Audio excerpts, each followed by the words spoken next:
নমস্কাৰ বন্ধুসকল প্ৰথমে মোৰ ইউটিউব চেনেললৈ আপোনালোক সকলোকে স্বাগতম জনাই মই আজি মোৰ ভিডিঅ'টো আৰম্ভ কৰিবলৈ লৈছোঁ। যিসকল কেণ্ডিডেটে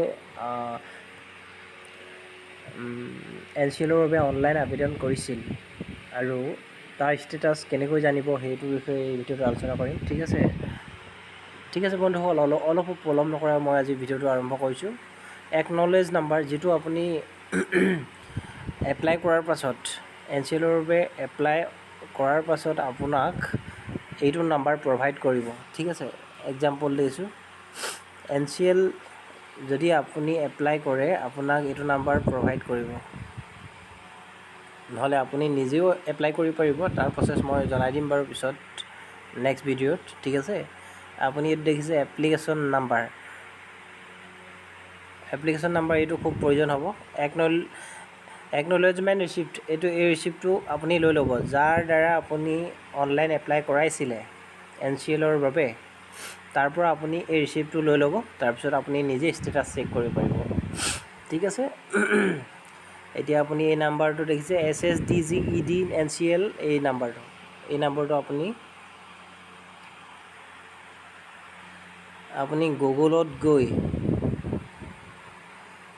গুগলত গৈ এনেদৰে ই ডিষ্ট্ৰিক্ট দেখাইছোঁ আপোনাক প্ৰথমবাৰৰ পৰা।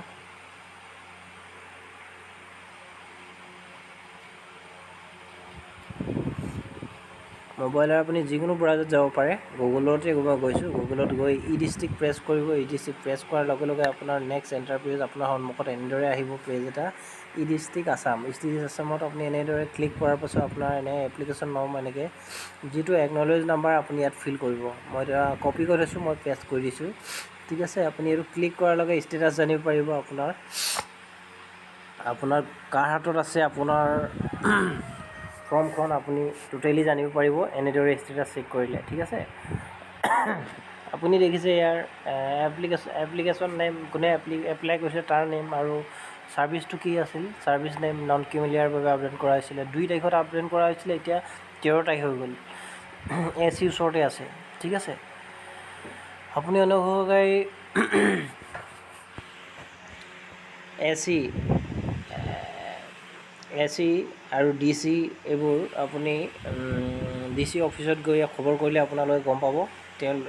যোন কাউণ্টাৰত তেওঁলোক বহি থাকে তেওঁলোকক খবৰ কৰিব আপুনি, আৰু ষ্টেটাছটো দেখাব, ছাৰ মই এইটো ষ্টেটাছ শ্ব' কৰিছে, এতিয়া মই কি কৰিব লাগিব। DC ওচৰত যাব প্ৰথমতে, DCয়ে আপোনাক এপ্ৰুভ কৰাৰ পাছত AC-লে যাব। প্ৰথমতে এক্সাম্পল দিছোঁ, প্ৰথমে আপোনাৰ ৰ'ব, মই আৰু এটা নাম্বাৰ চেক কৰি দিছোঁ,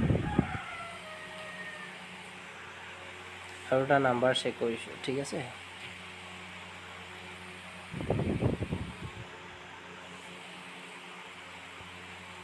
আৰু এটা নাম্বাৰ চেক কৰি জনাই আছোঁ।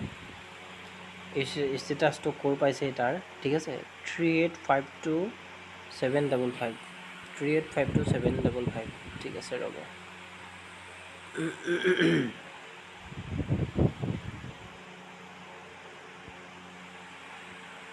385271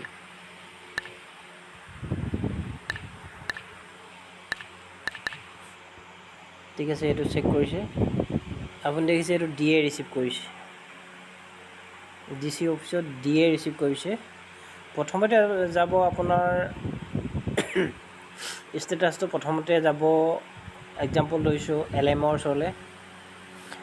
ওচৰলৈ যাব। LMে ফৰৱাৰ্ড কৰিব DA লৈ। ঠিক আছে, মৌজাদাৰ অফিচত খবৰ কৰিব আপুনি লাড মণ্ডলৰ ওচৰত, LMত যদি আপোনাৰ ষ্টেটাছ শ্ব' কৰে, এনেদৰে শ্ব' কৰিব LMৰ। ঠিক আছে, মই দেখাই দিছোঁ।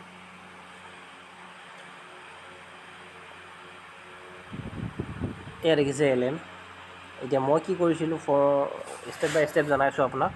প্ৰথমতে এপ্লাই কৰাৰ পিছত মোক এনেদৰে এপ্লিকেশ্যন নাম্বাৰ কেইটামান দিছিলে, যোনে এপ্লিকেশ্যন কৰিছিলে। এই নাম্বাৰকেইটা SSDG, এইটো মই ষ্টেটাছ চেক কৰিলোঁ মোবাইলত, ই ডিষ্ট্ৰিক্টত গৈ ফাৰ্ষ্ট। ঠিক আছে, চেক কৰাৰ পাছত মই তাত শ্ব' কৰা দেখিলোঁ মই অফিচাৰ LMৰ ওচৰত। তেনে যাৰ ওচৰত আছে আপুনি LM অথবা লাড মণ্ডল অথবা LMৰ ওচৰত আছে, তেতিয়া আমি লাড মণ্ডলৰ ওচৰলৈ গৈছিলোঁ। চাৰ্কল অফিচত যোৱাৰ পাছত তাৰ পৰা এপ্ৰুভ কৰিলে, ফৰৱাৰ্ড কৰিলে TC অফিচলৈ। এতিয়া আপুনি নেক্সট দেখিছে আপুনি ইয়াত DA ফৰৱাৰ্ড কৰিব AC লৈ, ঠিক আছে। এতিয়া DA আপুনি লক কৰাৰ পাছত আপুনি DA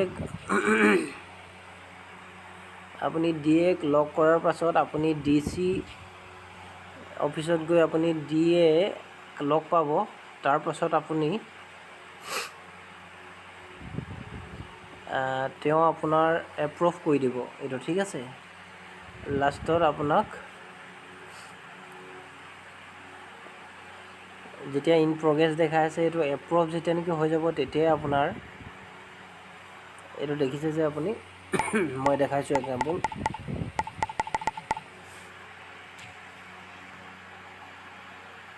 এতিয়া লাষ্ট ষ্টেজৰ AC অফিচাৰ, ঠিক আছে। AC অফিচাৰৰ ওচৰত আছে এতিয়া বৰ্তমান ইন প্ৰগ্ৰেছ দেখাইছে এইটো, আৰু এদিন দুদিনৰ পাছত হৈ যাব এপ্ৰুভ, ঠিক আছে।